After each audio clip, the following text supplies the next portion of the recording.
Bueno, esta es la primera sesión de presentación del libro Puro Cristianismo, que es un texto que acabo de terminar de escribir y está pronto a publicarse. La idea de grabar las sesiones ha sido posibilitar que las personas que no han podido asistir a la sesión de discusión puedan hacerlo en las sucesivas oportunidades. Así que espero que se entienda parte de lo que hemos discutido en esas reuniones. En esta breve presentación que voy a hacer, tal vez no pueda recolectar todas las inquietudes y preguntas que hicieron los participantes del seminario, pero al menos se podrá saber cuál fue el contenido central de lo que allí se expuso. Bien, creo que existen dos modos de hablar de lo sagrado, es decir, de Dios. Uno de estos modos de hablar de lo sagrado creo que implica profanarlo. Y por eso, dado que en este seminario se va a hablar de Dios, específicamente del Dios cristiano, creo que es útil llamar la atención sobre este modo profano de hablar de lo sagrado.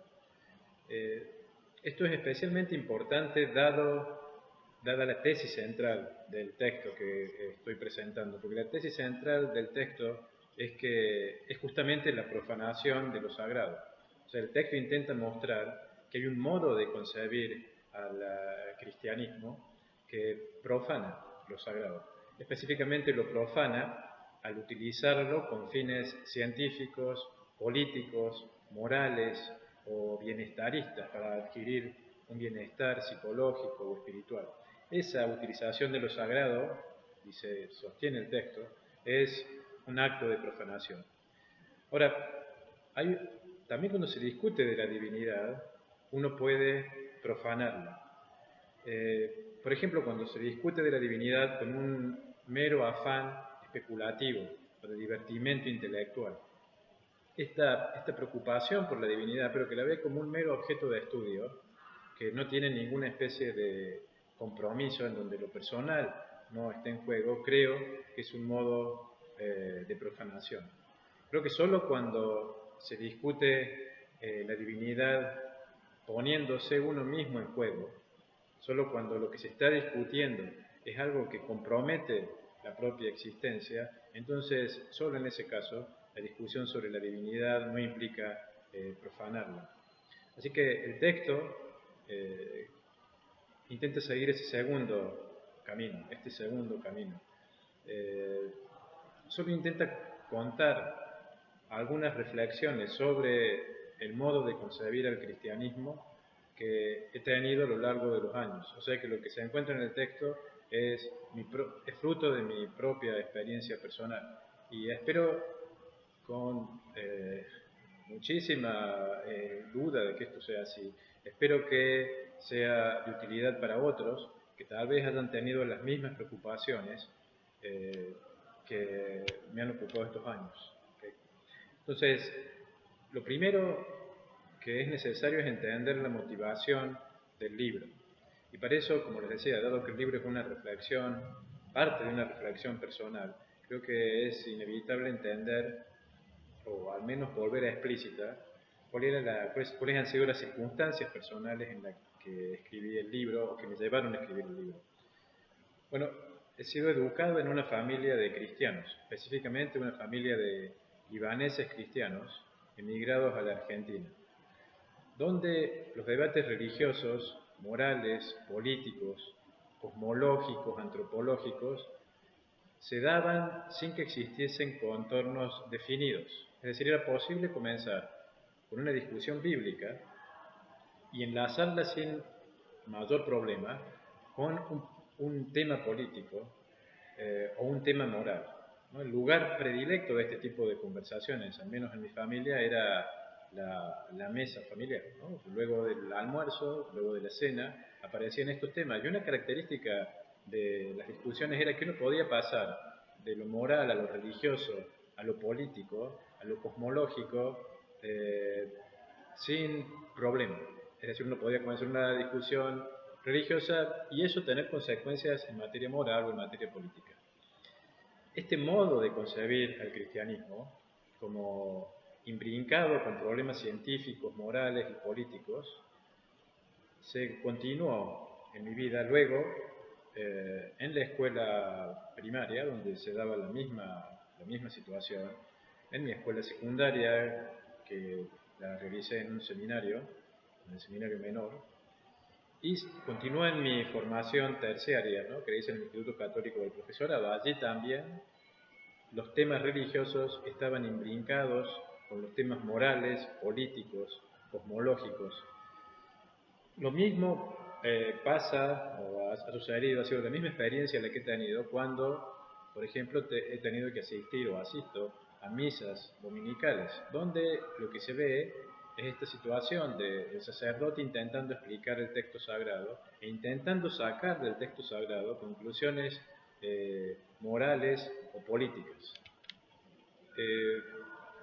Este modo de concebir al cristianismo, repleto de mandatos políticos, morales, tesis científicas, este modo de concebir el cristianismo dejaba un único espacio para la reflexión, por ejemplo, sobre cuestiones de moralidad o cuestiones políticas, que era aquel espacio que quedaba libre en los intersticios que habían, en los intersticios de los documentos elaborados por la jerarquía eclesiástica.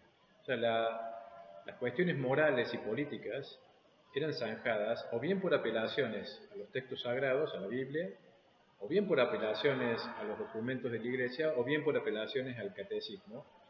Y lo que se esperaba de un católico reflexivo era que insumiese tiempo y esfuerzo en estudiar los documentos para ver los argumentos que se habían dado allí sobre todos los problemas morales y políticos, por ejemplo, sobre temas tan complejos como el aborto, el control de la natalidad, la eutanasia, el fin social de la propiedad privada. Entonces, si un católico tenía estas preocupaciones, el lugar donde tenía que ir a buscar la respuesta era las Sagradas Escrituras o los documentos de la Iglesia o el catecismo. Entonces, esto daba lugar, y este patrón se ha extendido a lo largo de mi formación académica, esto daba lugar a un tipo de discusión moral y política que yo llamaría plana o vacía. Entonces uno podía dar por terminada la discusión sobre si el aborto era o no moralmente permisible, simplemente haciendo una apelación a lo que decía Evangelium Vitae, que era el lugar donde la Iglesia había establecido su posición. Entonces lo que se esperaba de un católico era que uno conociese lo que se había dicho allí. Y la única reflexión que uno podía hacer era para intentar entender el texto. Lo mismo pasaba si uno estaba preocupado por métodos anticonceptivos. Si uno quería saber si era moralmente correcto o incorrecto utilizar métodos anticonceptivos, entonces había que ver lo que sostenía Humanae Vitae. Otro ejemplo, que un matrimonio se negase a traer hijos al mundo, aún estando en condiciones de hacerlo, era moralmente impermisible, y uno podía zanjar la cuestión simplemente diciendo que así había sido establecido en familiares consortios. Entonces, este modo de reflexión moral, esta utilización de los textos sagrados para sacar conclusiones morales ha sido, al menos en mi vida, una constante. Un ejemplo más dramático es el de los actos homosexuales, que eran moralmente incorrectos, y cuando uno preguntaba por qué, lo que se hacía era apelar a lo que establece el canon 2357 del catecismo. Uno podría multiplicar los ejemplos de esta manera de reflexionar moralmente. Uno podría preguntarse por cuándo comenzaba la vida, y también hay una respuesta en la doctrina, o si es moralmente incorrecto divorciarse, pero el patrón es siempre el mismo. Consiste en utilizar los textos sagrados, en intentar interpretarlos para zanjar cuestiones morales, políticas. En algunos casos, aunque esto ya ha sido paulatinamente abandonado, también cuestiones científicas. Ahora, estas fueron mis circunstancias. Con el paso del tiempo, circunscribir la reflexión moral y política a los documentos elaborados por la jerarquía eclesiástica y la utilización de las Sagradas Escrituras para zanjar cuestiones morales o políticas, como decía antes, provocó una sensación de hastío y de vacío. Y es esta sensación de hastío y de vacío parte la que me motivó a escribir el texto. Entonces, el texto es un intento de purificar al cristianismo, específicamente a la versión de cristianismo que profeso, que es el catolicismo. Es un intento de purificar al cristianismo de un modo equivocado de concebir la reflexión científica, moral y política. Específicamente, es un intento de purificar el modo en que personalmente he practicado el cristianismo durante muchos años.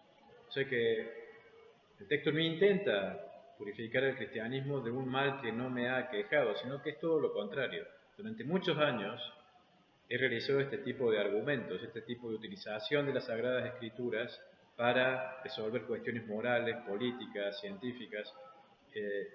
Creo que hacer eso es tomar a lo sagrado como un medio para fines profanos y por lo tanto es un acto de profanación. Así que la estructura del texto, lo que hace el texto es distinguir 4 problemas para los cuales, para solucionar estos problemas, no puede ser utilizado lo sagrado. O sea, Dios no puede ser utilizado para resolver ninguno de estos 4 problemas que tradicionalmente han sido resueltos apelando a las Sagradas Escrituras, como decía antes. El primer problema es la búsqueda de conocimiento del mundo, o el problema científico. O sea, cómo es el mundo no puede ser determinado apelando a la Biblia o a la palabra de Dios. La condena de Galileo por parte de la Iglesia Católica es un caso extremo de utilización de las Sagradas Escrituras para resolver un problema científico. Este tipo de utilización de lo sagrado con fines profanos, con fines científicos, es la primera que ha comenzado a desaparecer en nuestro entorno cultural. Hoy es raro que alguien utilice los textos sagrados para extraer de ahí conocimiento acerca del mundo. Lo siguen haciendo los fundamentalistas cristianos norteamericanos, pero es algo que paulatinamente ha desaparecido de nuestro entorno. El segundo problema es el problema político, que se refiere a cómo debemos diseñar nuestras instituciones públicas coercitivas, cómo debemos ejercitar la coacción estatal. Para resolver este problema, tampoco pueden utilizarse las Sagradas Escrituras. Así que el caso más claro de este problema es el que se presenta, por ejemplo, con la penalización del aborto. Si nos preguntamos si es moralmente correcto castigar penalmente a una mujer que aborta, la respuesta no puede ser buscada en las Sagradas Escrituras. No podemos utilizar lo sagrado para resolver este problema, que es un problema mundano, un problema profano, en la terminología que uso. El tercer problema es un problema moral. Tampoco podemos utilizar lo sagrado para determinar cuál es el modo correcto de comportarnos en relación con los otros y en relación con nosotros mismos. Utilizar las Sagradas Escrituras para sacar mandatos morales acerca del asesinato, el robo, la homosexualidad, es también un acto de profanación. Ahora, con la cuestión moral existe una peculiaridad, que es que como el Dios cristiano es un Dios bueno, es necesario que las prescripciones que el Dios cristiano señala en las Sagradas Escrituras sean moralmente correctas. Es decir, las Sagradas Escrituras tienen contenido moral, pero la prueba de que son moralmente correctos los mandatos que están allí no viene dada porque hayan sido dictadas por Dios, sino que es al revés. Sabemos que el que habla en las Sagradas Escrituras es Dios, porque lo que está dicho allí es moralmente correcto. Déjenme ponerles un ejemplo para que se entienda lo que quiero decir, aunque esto será objeto de uno de los capítulos del texto. Si Moisés, al bajar del Sinaí, hubiese dicho que habló con Dios en una zarza que ardía y no se consumía, y la gente le hubiese preguntado, intrigada, ¿qué te dijo? Y Moisés hubiese señalado, me dijo que había que robar, me dijo que había que matar, que había que engañar, que había que cometer adulterio. Creo que las personas que lo escuchaban, en un momento lo hubieran parado y le hubiesen preguntado, ¿pero estás seguro que el que te habló allí es Dios? El punto de la pregunta es, si lo que te dijo el que hablaba en la zarza ardiente es moralmente incorrecto, eso es un indicio de que el que hablaba no era Dios. Pero entonces, la línea de justificación es la inversa a la que usualmente pensamos. No es que los mandatos morales contenidos en las Sagradas Escrituras son correctos porque están incluidos en las Sagradas Escrituras, sino que es al revés. Entendemos que esas escrituras son sagradas, es decir, que son fruto de la divinidad, porque lo que dicen es correcto. Así que un cristiano no puede nunca estar exento de la reflexión moral sobre los mandatos contenidos en las Sagradas Escrituras. Debe justificar esos mandatos de un modo independiente al hecho de que se encuentren en las Escrituras inspiradas. Pero como les decía, esto es el objeto de un capítulo del texto. El cuarto problema es creo yo que es el más sutil modo de utilización de lo divino para fines profanos. El cuarto problema tiene que ver con la búsqueda del bienestar espiritual, mental y físico. Cuando uno utiliza lo sagrado, cuando uno utiliza la divinidad para alcanzar el bienestar espiritual, entonces lo que está haciendo, aunque cueste verlo, es un acto de profanación. El último capítulo del texto intenta mostrar cómo utilizar a lo divino, utilizar a Dios para salvarse, es, aunque suene extraño, también un acto de profanación. Quien hace eso falla al comprender que la salvación no es algo que se busque utilizando a Dios como medio, sino que la salvación es meramente estar con Dios, tener una relación personal con Dios. Y como toda relación personal, consiste en tomar al otro, en este caso a Dios, como un fin en sí mismo, no como un medio para alcanzar mi bienestar espiritual, mental o físico. Bueno, espero que haya sido claro lo que se discutió, lo que se conversó en la primera sesión, y que esto permita que quienes deseen asistir a la segunda sesión puedan hacerlo. Muchas gracias.